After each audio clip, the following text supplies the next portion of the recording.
Bonjour, je m'appelle Marlene Morris. Je suis co-directrice de l'Institut de développement communautaire et professeure auxiliaire de géographie à l'Université du Nord de la Colombie-Britannique. Je suis très heureuse d'être ici à la conférence annuelle de la Fondation canadienne pour la revitalisation rurale.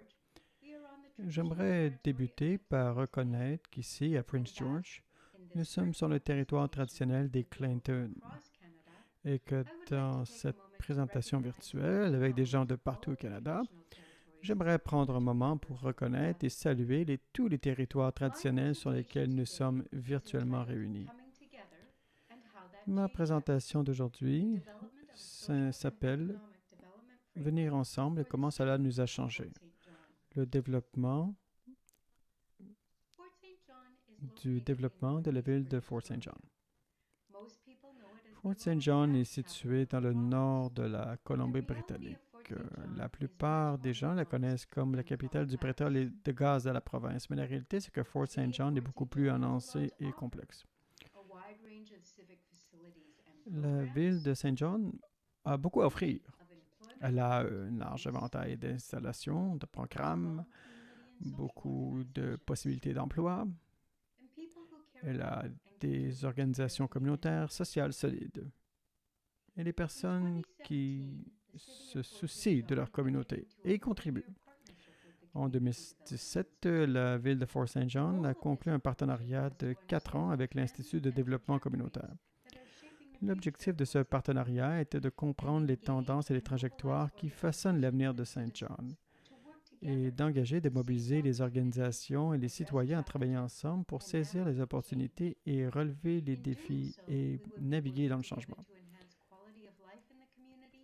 Ce faisant, nous travaillons ensemble pour améliorer la qualité de vie dans la communauté ainsi que la résilience des résidents, des organisations et de la communauté.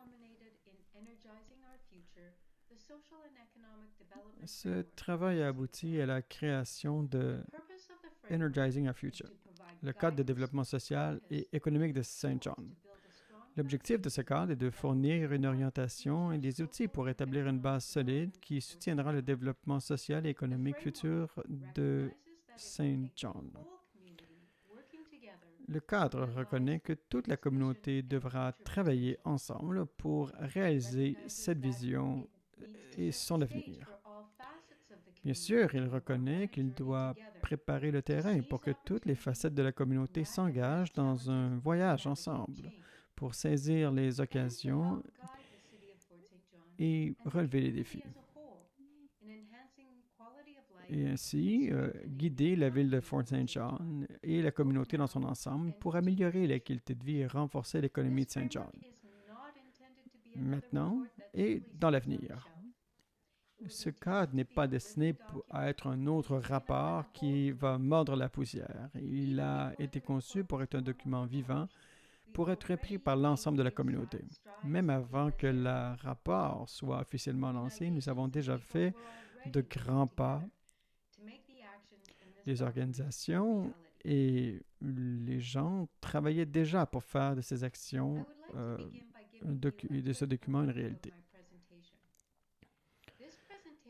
Je voudrais commencer par vous donner un bref aperçu de ma présentation.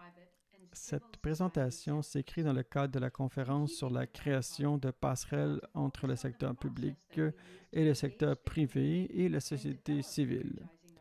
Dans le cadre de ce thème, je veux me concentrer sur le processus que nous utilisons pour engager la communauté. Je vais mettre en évidence 4 aspects du processus. Comprendre le contexte de notre travail, établir la structure du processus, créer une compréhension commune en collectant et en utilisant les informations et les recherches pour faire avancer notre travail, et enfin, identifier et soutenir les leaders. Il est important de souligner que dans notre processus, comme dans tout travail visant à jeter des ponts et améliorer la collaboration, l'accent doit être mis sur les domaines. Il doit être intentionnel. Et je vais terminer avec un résumé. Avant de débuter, Voici quelques faits du projet. Nous avons engagé plus de 1600 personnes et 75 organisations.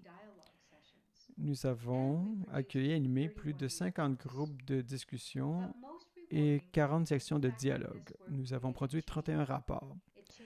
Mais ce qui est le plus gratifiant, c'est que ce travail a créé un changement. Il a modifié les politiques et les orientations des secteurs. 3 secteurs, en fait. Certains ont été surpris. Par exemple, Tourmaline Energy a réécrit la description de son poste en chef pour le projet spécial. Le nouveau poste s'appelle maintenant responsable des projets spéciaux et du développement communautaire pour refléter une nouvelle orientation et des nouvelles responsabilités dans le domaine.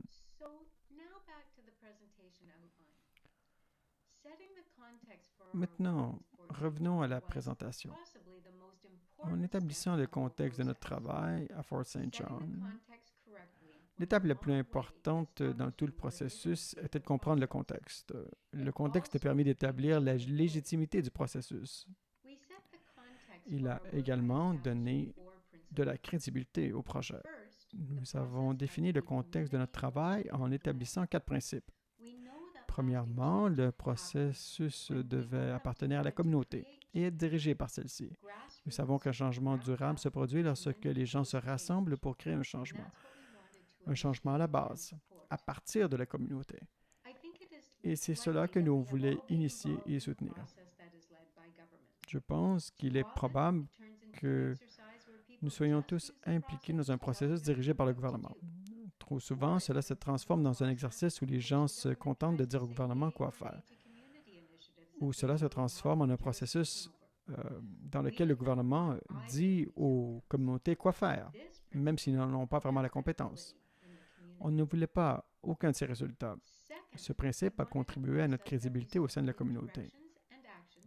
Deuxièmement, nous voulions un processus qui débouche sur les orientations et les actions qui mèneraient la communauté à travailler ensemble pour les choses qui se réalisent. Nous savons qu'un grand nombre de problèmes auxquels la communauté est confrontée peuvent être résolus et abordés par une organisation ou secteur travaillant de manière isolée. C'est pour ça que nous avons intentionnellement cherché à identifier des domaines d'action qui rassemblaient des organisations locales et les secteurs. On voulait créer une culture de travail en commun pour qu'elle perdure dans l'avenir. Lorsque nous avons débuté, certaines organisations de la société civile craignaient que nous essayions de s'immuniser dans leurs programmes. Ce principe nous a permis d'obtenir de la crédibilité au sein de ces organisations. Troisièmement, nous savons qu'il était essentiel dans le cadre des actions de soutenir les plans et les visions de la ville.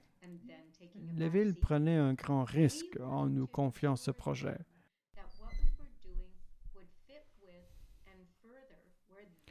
Ce n'était pas difficile, car ce qu'ils voulaient faire était bon.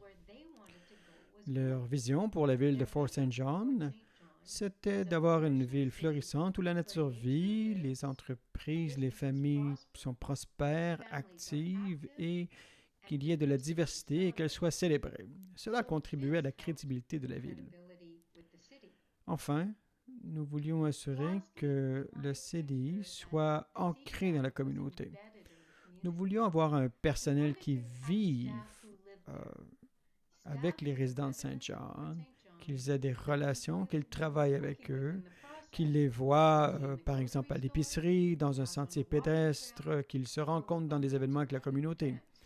Nous voulions créer un vrai sentiment de communauté, ne pas avoir une relation avec des travailleurs qui seraient toujours partis. Et cela a aidé à construire des relations, à établir une crédibilité auprès de tous les groupes. Avant même de pouvoir commencer à développer un plan sur le projet, nous devions comprendre la dynamique et la structure de la communauté. Nous devions savoir qui sont les leaders, quels sont les réseaux qui existaient, comment la communauté communique et quels sont les enjeux. Ces informations étaient essentielles pour créer des passerelles entre les secteurs publics, privés et la société civile. Et nous avons passé les premiers mois à apprendre sur la communauté. Nous sommes allés prendre un café ou un petit déjeuner avec les dirigeants, les personnes les plus influentes. Nous sommes allés à toutes sortes d'événements communautaires pour voir qui était là, qui ne l'était pas. Nous avons décidé d'écouter les idées, l'histoire de la communauté. Nous ne sommes pas restés seulement dans l'histoire qui sont trouvées sur les livres ou sur les sites web, mais on voulait entendre l'histoire, les histoires relationnelles entre les individus de la communauté. Nous voulions voir qui étaient les agents de changement, qui étaient les leaders informels, les personnes influentes, les personnes qui ne se trouvent pas sous les projecteurs, mais qui peuvent avoir une grande influence. Certaines personnes que l'on a identifiées étaient jeunes, d'autres moins jeunes, d'autres étaient nouvelles dans la communauté.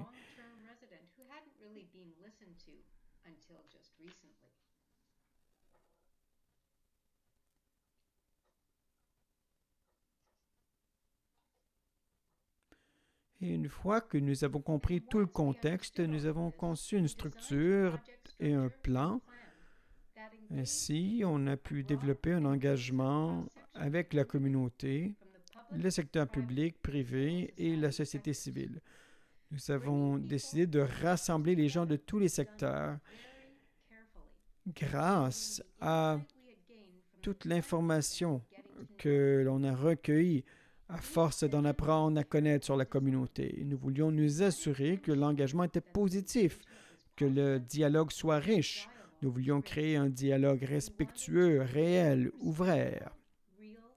Oui, nous avons tenté d'inclure les dirigeants officiels, informels, mais aussi les agents de changement. Et encore plus, on voulait engager des personnes qui n'avaient jamais participé à une réunion publique. Nous nous sommes assurés d'inclure des personnes capables de remettre en question, de contempler et de changer la communauté ensemble. Nous voulions créer vraiment un sentiment de communauté. Et les gens ont été réceptifs. Ils ont parlé. Ils ont écouté.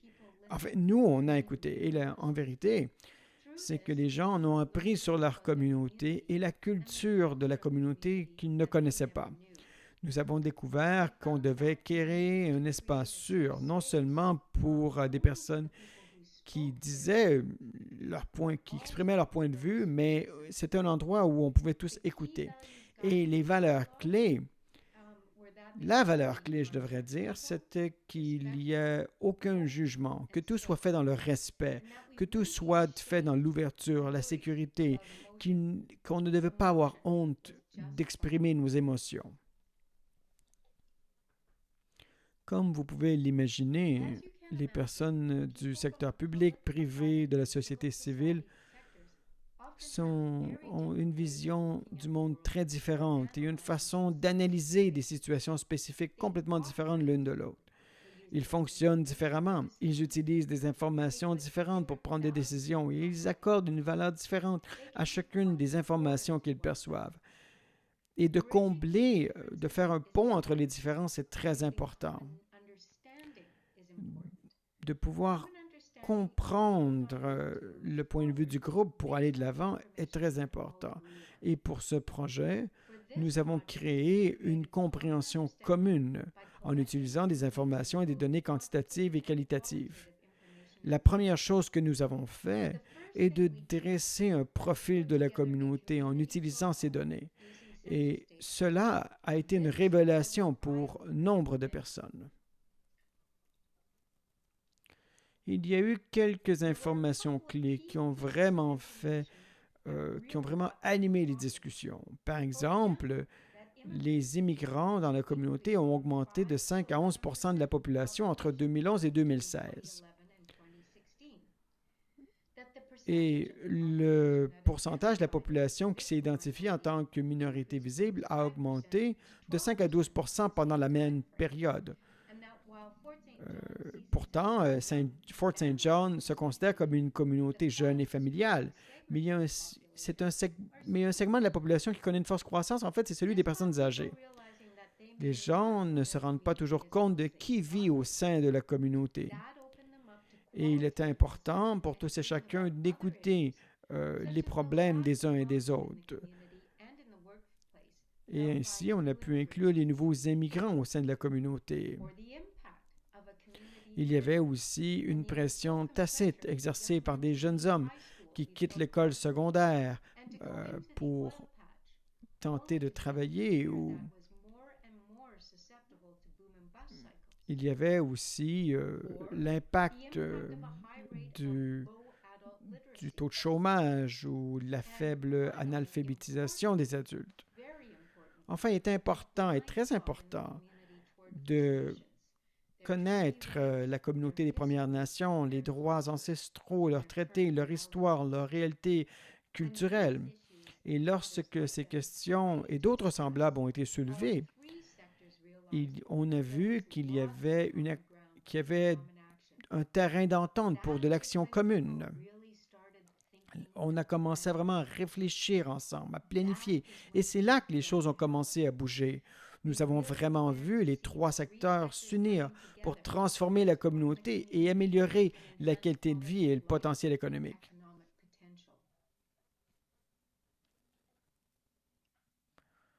Le leadership est très important dans tout travail communautaire et très important dans la construction des ponts entre le secteur public et le secteur privé. Dans un projet collaboratif, personne n'a d'autorité formelle. Les leaders collaboratifs doivent être capables d'inspirer l'engagement et l'action à travers une vision. En général, une approche de contrôle et de commandement basée sur une hiérarchie ne fonctionne pas dans un projet collaboratif. Ainsi, au long du processus, le leader collaboratif était encouragé.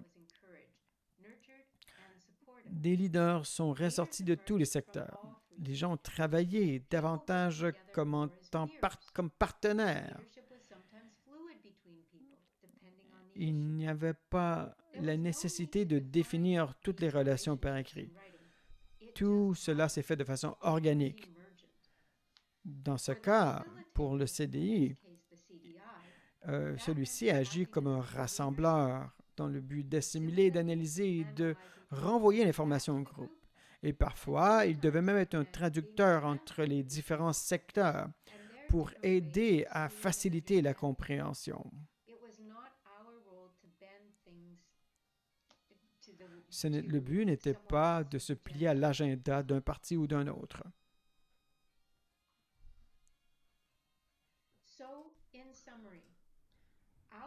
Donc, en résumé, notre projet à Fort St. John a illustré le pouvoir de la collaboration entre les secteurs publics, privés et la société civile. Lorsqu'ils travaillent ensemble, les choses se produisent. Et pour y arriver, nous nous sommes concentrés plutôt sur 4 facteurs. La mise en place du contexte du projet afin de renforcer la légitimité et la crédibilité du processus dans les 3 secteurs. Ensuite, le maintien de la structure de la communauté, sa culture, son leadership et ses réseaux. Et ensuite, et seulement ensuite, la conception du processus du projet. La création d'une compréhension commune de la communauté par la collecte des données quantitatives et qualitatives et de développement et le faire le tout dans un dialogue inclusif. Et enfin, soutenir et nourrir un leadership collaboratif. Celui-ci est un leadership qui inspire l'action et l'engagement à travers une vision. Et grâce à ce processus, la communauté a abordé des questions très difficiles. C'était un travail très difficile. Cependant, des gens passionnés et attentifs peuvent faire beaucoup ensemble. Et c'est ce qu'ils ont fait. Et Fort St. John est un meilleur endroit où vivre grâce à ce travail. Merci de m'avoir donné l'occasion de faire cette présentation à la Conference Surf 2021. J'ai été absolument ravi d'être ici. Si l'un d'entre vous a des questions, n'hésitez pas à me contacter. Je serai heureuse d'entendre de vos nouvelles et je vous souhaite le meilleur pour le reste de la conférence. À bientôt.